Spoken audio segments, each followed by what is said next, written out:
My name is Stacy Maxwell. I'm Director of IT Security and Applications at NANA Development Corporation, based out of Anchorage, Alaska. I basically take care of any and all IT security or application-related issues, projects, or integrations. With that, we face some interesting issues between security compliance for PCI, GDPR, and in the future, we'll probably be looking at things like NIST 800-171, which is, federal government requirements.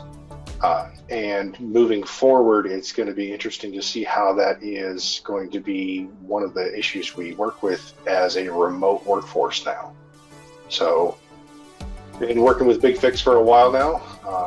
Really love it. It's so much easier than SCCM. Less brain damage than SCCM, if you ask me.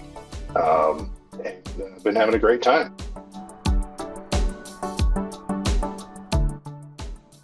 We have about 500 VMs and mix of about probably 95% virtual to about 5% physical, and about 315 desktops, desktop laptop mix.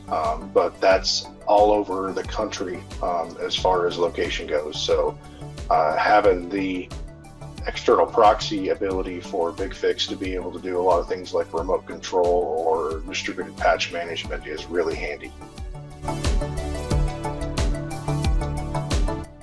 Well, from our perspective, we have two primary compliance directives that we have to deal with, GDPR and also for PCI. PCI is focused primarily around two of our subsidiaries. We own a hotel up in Kotzebue, Alaska, called the Nulugvik Hotel. So we have to deal with credit card compliance there, PCI training. We do have a little bit of credit card processing on the side of NMS, NANA Management Services, which is a joint venture between Sodexo and NANA.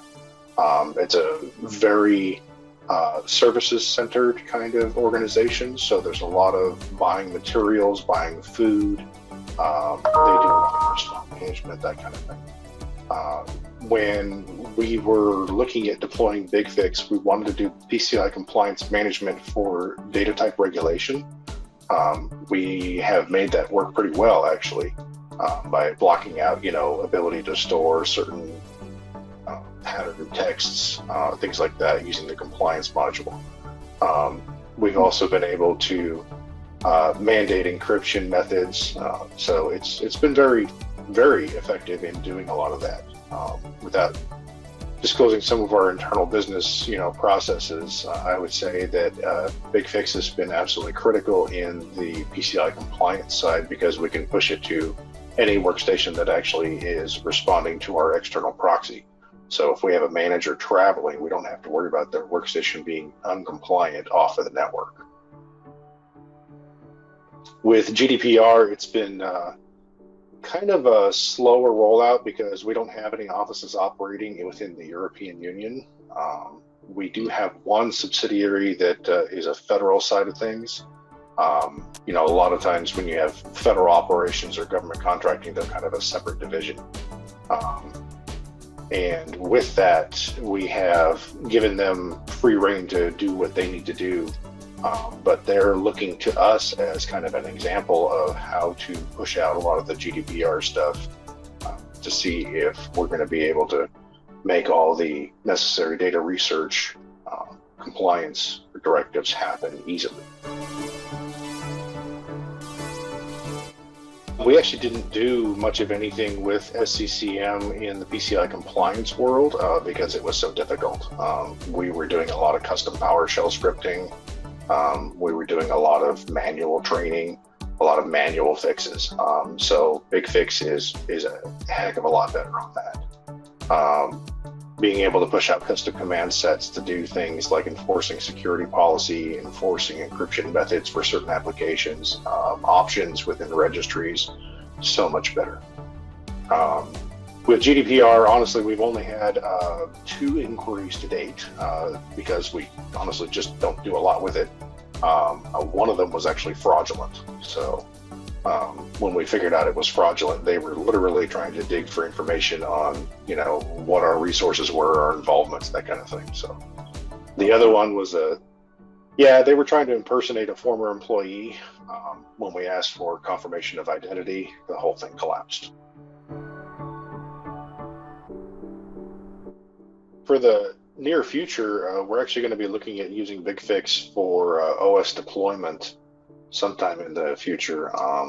We've been doing the standard Windows building and deployment tool for a lot of our systems and working with our distributor for hardware. Right now, we primarily use Dell.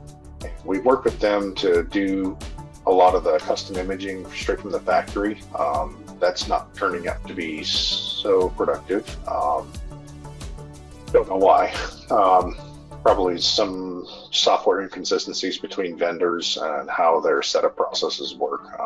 But we're moving forward with looking at doing OS deployment remotely. That way, we don't have workstations that have to be sent in from all over Alaska or all over the nation to be able to be re-imaged. Something else we're looking at doing is setting up some remote relays for a lot of our patching and software distribution efforts. We're going to be setting up also some of the self-service portals for people to be able to do installs of whatever they need once their license of purchase has been approved. So once we get that going, it's going to be a heck of a relief for a lot of our service desk people. Like Tom was saying, we can't break the service desk, and overloading them with requests because everybody's working remote now is just not something that we can deal with. So that's where we're headed.